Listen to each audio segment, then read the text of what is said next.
পোলাওয়ের জন্য যা উপকরণ লাগবে সব রেডি। এবার আমি এটাকে ভেজে নেব।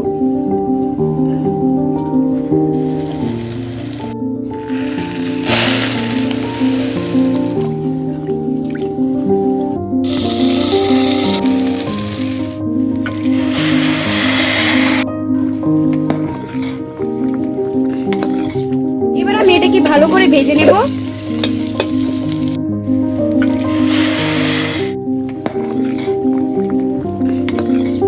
মাশাআল্লাহ, এদিকে আমার পোলাওটা রেডি হয়ে গেছে।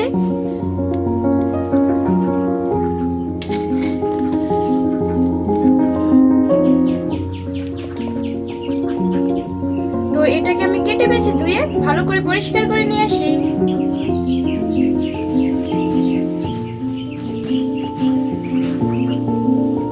যেহেতু মাটি চুলায় রান্না করছি, তো ভালো করে আদা এবং রসুনটা বেটে নিই।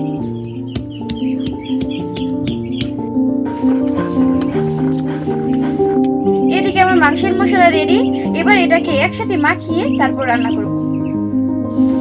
তো আপনাদেরকে পার্ট 2 দেখার আমন্ত্রণ রইল। সবাই ভালো থাকবেন।